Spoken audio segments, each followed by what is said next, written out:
Hey there, friends. Welcome to the Taking Your Next Step podcast from Collegians for Christ. Through each episode, we will journey together focusing on knowing what you believe and why you believe it. If you are eager, like I am, to strengthen your faith and take your next step now by joining us in today's episode. Do you find it difficult to stay focused at times? We have our devices that are supposed to help us to be more organized, to help us to multitask, if you will. But the reality is sometimes with all the different apps and all the different screens, all the different things in life, they become distractions. Many of them are good and supposed to help us to focus, stay on task, to be better organized. But as we come to our passage in Nehemiah, we are walking through looking at some lessons on leadership. Now, we've defined leadership not as a position, but simply as influence. So it doesn't mean you have to be in a position to be a leader.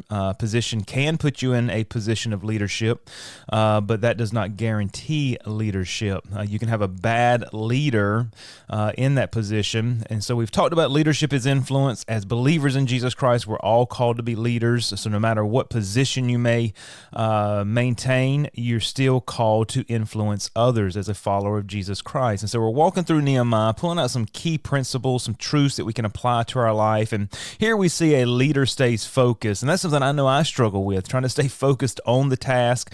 There's many distractions. Many of them are good things. Sometimes they're bad things. Sometimes it's just me being distracted. Sometimes, people with ADHD, they're trying to key in, but they can't. There's just too much, and there's distractions that are going on. And so they're never able to fully finish a task. And so maybe you struggle with that. We're going to see how Nehemiah stays focused here. And we see, first of all, in our passage, he stays focused through distractions. And in order to do that, a leader or you and I must discern what distractions are around us, or we must discern if something is a distraction. Distractions are just meant to draw us apart, to separate us, if you will, from the task at hand. Many times there's confusion from multiple objects crowding our mind. There's just too many things going on, and that's why when we think we can multitask, on our devices and computers and so forth, really we can only focus in on one task no matter what else is going on. And I've noticed with myself, if I would just close out everything else and just focus on the one thing, give it its attention, and then come to something else, I get so much more done than trying to bounce around doing different things. These distractions get our eyes off the goal. And so we come, if you've been following along, you know the name Sanballat, you know the name Tobiah. They are critics, enemies, if you will, of Nehemiah, and they're just trying to stop the work, and they've tried fear, they've tried intimidation. Now they're just trying straight up distractions. And so Sanballat comes to Nehemiah here. It says in our passage, chapter 6, now it came to pass when Sanballat and Tobiah and Geshem the Arabian, he's already collected a whole group of people at this time, and the rest of our enemies heard that we built the wall, that Sanballat and Geshem sent unto me, saying, Come, let us meet together in some one of the villages in the plain of Ono.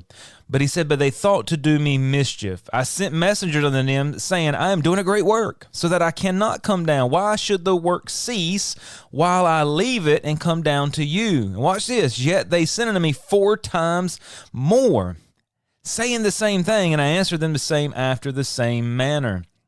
And so Sanballat is trying to do what? He's trying to say, hey, Nehemiah, why don't you come over here to Ruth Chris or Outback, and let's have a nice dinner. Let's talk about all that's going on. And Nehemiah knows, no, this is a distraction. I've got work to do. I don't need to go over here. It may not be a bad thing to go have this meeting and have this nice dinner and do these things, but Nehemiah says, no, this is nothing more than a distraction. I have a goal, I have the priorities, and I must meet them.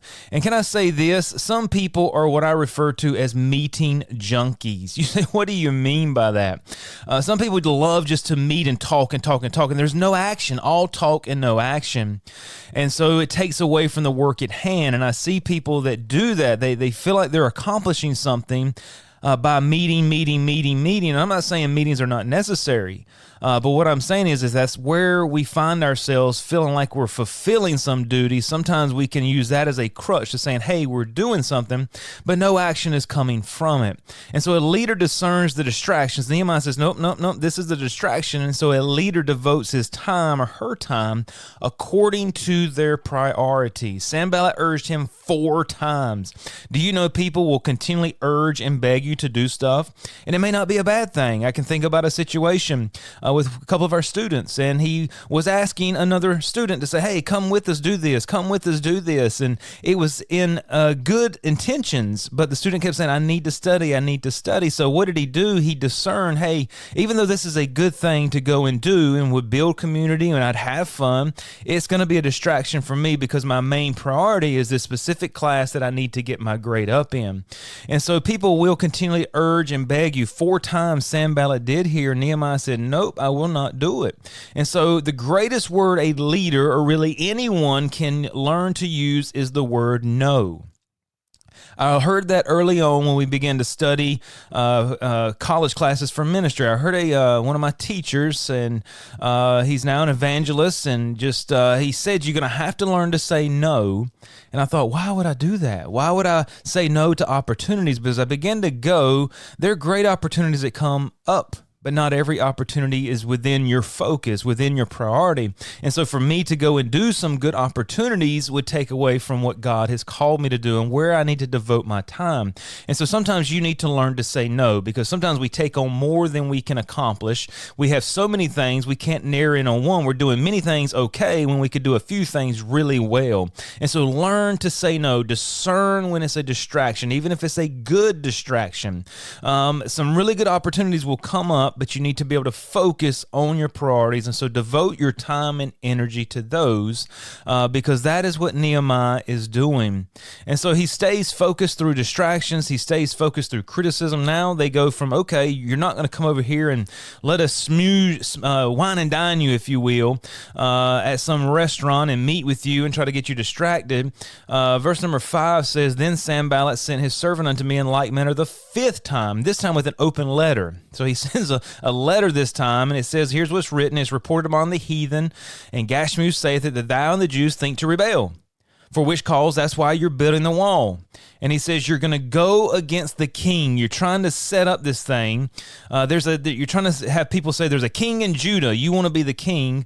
And so he said, now come now, for let us counsel together. He said, I sent unto him saying, there is no such thing done as thou sayest, but thou feightest them out of thine own heart. What is he doing here? A wise leader resists getting angry. When the distractions didn't work, Sanballat resorted to intimidation. He says, look, you're doing this. You're going against the law. You're going against the king, and I'm going to report it. So he wrongly accuses Nehemiah now and tries to get him angry. He accuses him against the king and the law, but a wise leader does not let his or her emotions rule or control them. You see, a wise leader resists getting into an argument. Nehemiah does not spend the time nor the mental energy to get into a heated argument. Sanballat wanted this. He wanted Nehemiah to blow up so that he could accuse him. You see, we must know how to face our critics. And if God places you or within your workplace or a project or just in the community, if you're leading something, you're always going to have critics. And sometimes the critics are quiet. They're in the background. Sometimes they don't really come forth. They just, nah, I would do it this way. Sometimes they're very in your face.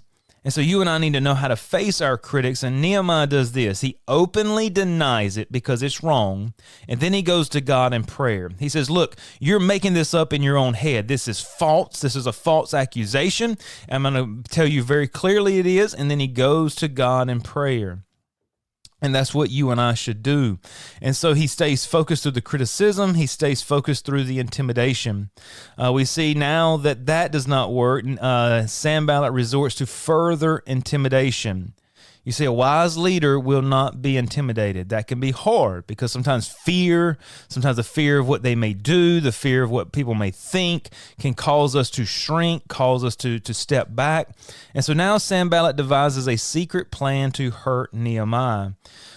We see afterward, I came into the house of Shemaiah, the son of Delaiah, the son of Mehetabel, who was shut up. And he said, let us meet together in the house of God. Notice it's all about these meetings.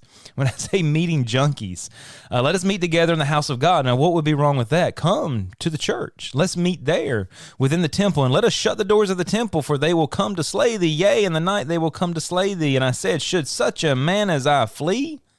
Who is there that being as I am would go into the temple to save his life? I will not go in. And lo, I perceived that God had not sent him. So here he's discerning, wait a minute, this sounds good. This sounds like a good option. But I realized real quick, wait a minute, something else is going on here. Sometimes we have to trust our gut or trust the Spirit who's trying to say, hey, there's something wrong with that person. There's something wrong with what they just said. There's something wrong with that plan. There's something wrong. You have to be wise. And sometimes it's following your gut, following the Spirit. And he said, I realized that God had not sent him, but that he pronounced this prophecy against me, for Tobiah and Sanballat had hired him. Therefore was he hired that I should be afraid and do so in sin, and that they might have a matter of evil report, that they might reproach me. What were they trying to do? They're trying to tear down his testimony. They're trying to trip him up. They're trying to get him in a situation. They're trying to see how he will react. And that's why it's so very important that you and I watch our actions and how we react. Sometimes we don't need to say anything in the moment. If our emotions are high, guess what? We don't need to act in emotion. We need to stop and say, hey, let me get back to you. I really can't say anything at this moment. Let me get back to you later. Let me get back to you tomorrow. Sometimes we do need to answer, but if we're going to answer in our emotions, sometimes we need to breathe, pray, and ask God for help, because our emotions will lead us wrong or cause us to react many times in a way that's not wise or discerning, and can honestly add fuel to the fire. And so here Nehemiah says, look, I will not be intimidated. He's trying to get Nehemiah to hide and to break the law. He's trying to tear down Nehemiah's testimony before the people, and that would hurt. You know, it takes a long time to build up character integrity in your testimony before people, and it takes just one decision to tear it down. And if this happened, the people would lose confidence in Nehemiah, his leadership, and guess what? The work would stop. And so we see Nehemiah is not impulsive. He's wise and discerning. He thinks and prays before he reacts. And see, discernment comes from our personal exposure to God's word. It comes from you and I having experience in situations and also not reacting via emotions. Doesn't mean emotions, we can't let emotions be a part of us. We're created as emotional beings. But how many times have you reacted in emotion and wish you had not said or did what you did, and wish you had just breathed, wish you had gave it an hour, wish you had given it a day? But see, the purpose of all this is to do what? To stop the work. Is to get Nehemiah's eyes off the goal. But guess what? Nehemiah said, no way. I don't care about the criticism. I don't care about the intimidation. I don't care about the distractions. I know what my goal is. I know my goal is to get my degree. And I'm going to stay focused. Though there may be good distractions and different people, my goal is my degree and to get a good grade, because that's going to honor God. And I'm going to serve God while I'm doing it. My goal might be my family. My goal might be my workplace and the job or the project that I've been given, to up the sales, to provide a better product, to provide whatever it is. That's my goal. And all these other things, though they're good, they're distractions. Or, hey, that person is really against me. I don't know what I did, but I have to stay focused. I'm not going to give in. I'm not going to let them intimidate me or try to tempt me into tearing down my testimony. You see, just like Nehemiah, you and I need to stay focused through whatever God has given us. Nehemiah keeps his time and energy devoted to his priorities, and guess what he says? No to any distractions, no matter how good they may seem. Learn to say that word no. So what are your priorities? What has God given you? What are you supposed to be focused in on? Look at that and then weigh that. Use that as a discernment for other things, and discern, is that a distraction? And then if it is, handle it. If not, then it's okay. But stay focused on the priorities and the goal that God has given you. Thank you for taking the time to listen. If this podcast has been helpful to you, please share it with a friend or subscribe to stay up to date on the latest episodes. You can connect with Collegians for Christ online for more information and resources at cfccampusministry.com.